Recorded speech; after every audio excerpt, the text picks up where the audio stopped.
Uh, Ready? Yes, ready. Finally? Alright, folks, we're back. Finally, we're back. Things look different around here, don't they? Yeah, there are books in our bag. Well, now, as promised, even though we're late, we're reviewing Kel Kade's Free the Darkness from the King's Dark Tidings series. Now, before we start, as usual, joining me is fellow author who's not related to me, Ritu Lalit. And as usual, I'm your host and your secondary author, Ishaan Ritu. Hi, people. Okay, King's Dark Tidings. When this book was, this book was recommended to me by Audible. It's doing really well. I didn't go in with a set of opinion because, it's just another book by an unknown author at that time. I didn't know him, but the ratings were good. So I picked it up and wow, I was astonished. I was absolutely astonished. There are very few books which hook you. Hook you so totally that although I do feel there are places where this book really, really doesn't make sense, but it did hook you, and I actually had to reread it. I read it about 2.5 times. The half time is what I'm currently reading. I I just like it. I don't know why I like it. It's cliched. There are so many cliched points in this book, and this honor-driven guy decides to take on the world. It's so cliched, but it works. Why does it work? I think it works because of the interplay of characters. This guy was brought up completely outside of society by teachers who are preparing him to be a weapon. Okay? And then he ends up befriending and taking under his wing two naive creatures, the girl and her escort. And they are, I think, subtly teaching him how to interact with society. That makes the thing work. Plus, there is a mystery about him. Who is he? Everyone who sees him sees a resemblance. Whom to?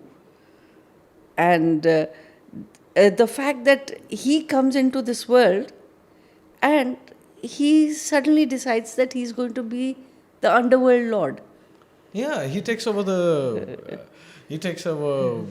underworld. He starts taking over the underworld, and Reskin, and the main lead is Reskin, and the way he does it, he's one of the most deadliest people in this whole world. And he becomes a puppy in front of that girl. No, he doesn't. I don't see it like that.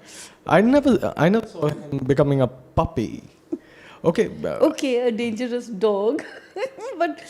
but whatever it is, what he is doing is he's taken two people under his wing while he's taking over the underworld. And that is a very interesting contrast. There was a line in this book that you do know we are thieves. There is no honor among thieves. I love that line. Yeah, and he says, "Well, you do whatever business you do.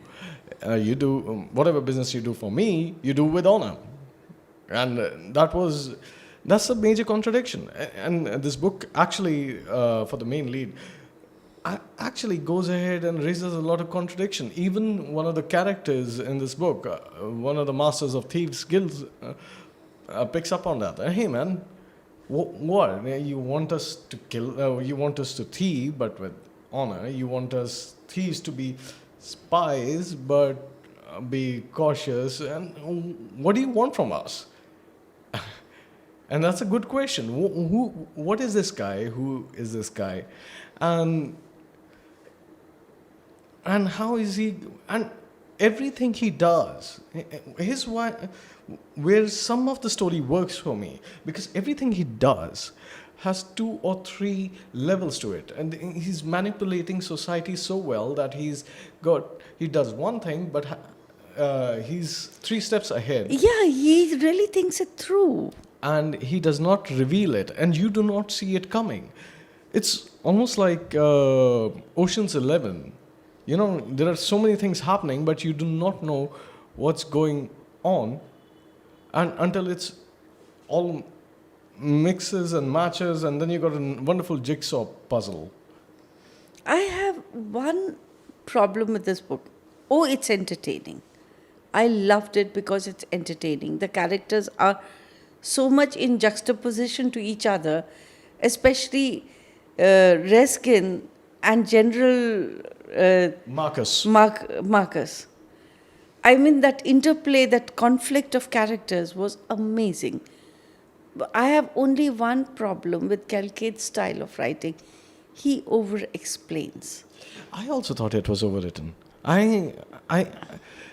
When I went back and read it the second time, I did feel it was overwritten. Yes, he over-explains. I mean, get on with the action. Do not think your reader is, lacking common sense. You don't have to over-explain so much. I also feel Kel Kade is trying to sort of bring it a level down. He could have gone and used all the fantastical language he could have, but I think he brought it down to make it appeal to teens and young adults. Did you feel that? I mean, there is so much killing around the book. Yes, but there is a bit of kiddishness, and actually that kiddishness works because there is so much dark going on. Yes, that's the juxtaposition, Yeah. grim and the light. Yeah, and there's so much dark in the book that this whole interaction of them being just teenagers, although just barely being teenagers, but they're all adults almost, so works. Yeah, late teens, early 20s. It is a young adult. He's looking for the young adult market. But I think the young adults of today are smart enough that you do not have to always explain what is going on in Reskin's mind, always explain what is happening in Trisha's mind. I mean, you don't have to, because the interactions are fairly obvious and above board. Agreed. I also felt the book ended abruptly. I think he took one book, converted it into 2. Yes, I think so too. And it ended up abruptly, and he could have done a better job in the tail end of the book. No, he did. See, doing a better job at the tail end of the book, you're in the middle of a journey. You're in the middle of a journey. There is this group that is on road, and when you're in the middle of a journey, there are no loose ends to tie. It is just continuing. Spoiler, when they end up at Markham's place, that's where the book is ending, right? No, the book ends when they leave Markham's place. Yes, they're at Markham's place. He's been there for about 3 or 4 days. It is ending then and there, but you get this sense that it just ends. Black hole, done. Okay, now you just get into an argument. You're just waiting to see the outcome of the argument. We're waiting to see where the nickel drops and it ends. I think he could have tied up. Yeah, he could have smoothened it a bit. Yeah, it ended too abruptly. Is it his first book? I have no idea. Let's check it out. Kel Kade, The Wonders of Internet. Yep, his first book. Oh, then he can be forgiven for that. Because The I'm book saying, is so entertaining. yeah, the book is excellent. The book is excellent. And look at this. They both came out very close to each other. Reign of Madness, which we're going to review later. Okay. And I'm thinking like have Karthik on board because he's read the book. And most probably he would... I want to take... Look, we are authors. We're disseminating this book too critically because we liked it too much. I don't understand why, this book, it just... I don't go around reading books twice and thrice, but I needed to understand why this book works. It's cliched, it's got those silly points. Why is it working? And as you explained, it's working because of juxtapositions. People, it's Diwali here. For those who don't know, Diwali is an Indian festival where firecrackers start going up in the sky. And we don't need a license for that. So please ignore that. I know. Diwali is Yeah. very noisy. Coming back to the book, how would you rate it? I'll give it a 4.5. 4.5. Because it gripped me. I like the characters. I like the character building. And I like the way he introduces new characters into the story very smoothly. And it's not that, okay, I don't know what to do, so let me kill someone, or I don't know what to do, so let me get somebody else into the book. I would give this book... I see a lot of 5 stars out there. I see a lot of 4 stars out there. I want to give it a 4 star, but isn't it too cliched? No, my only quarrel with this book is that every time when you want the book to move forward, he spends about a paragraph explaining what's happening in Resgin's mind, or in Trisha's mind, Or in Tam's mind. or in Tam's mind, or in Markham's mind. I don't want to know everybody else's viewpoint. I want to know, please explain it through action, through the story. That is why I took away the half star. Actually, I'll give it a 4, not a 4.5. Yeah, because I was thinking, 4. I have a hard time giving it a 4 because I felt there was where he needs to be genuine. He's failing somewhere.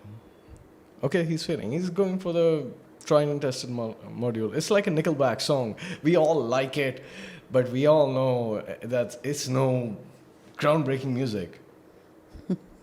So it's, 3.5. 3.5. I'm settled. I like this book, but 3.5. Anything to add? He says 3.5 and he's read it 2.5 times. Wow. Maybe because I've read it 2.5 times, that's why I'm giving it 3.5. I like this book. I can go back to it again and again. It's a nice, for me, it's nice fluff. But I don't see it doing something amazing. Maybe the second part will. Maybe the second part just takes me out of the element and makes me go like, wow, what a book. But right now, 3.5. Anything to add, Mom? We're not related. On that bombshell, this has been Book Chat. And we'll see you next time. Again, that's Ritu Lalit. We're not related. Hi. I'm Ishaan Ritu. And See you again. And next time, we'll be reviewing, what's it called? Reign of Madness. Reign of Madness. Reign of Madness by Kel Kade. And then I'll come back to you. And you have to review Alcatraz and the library. Oh, I've already forgotten Alcatraz. Oh. See, dealing with her is a pain. Next time, people. Bye-bye. Bye.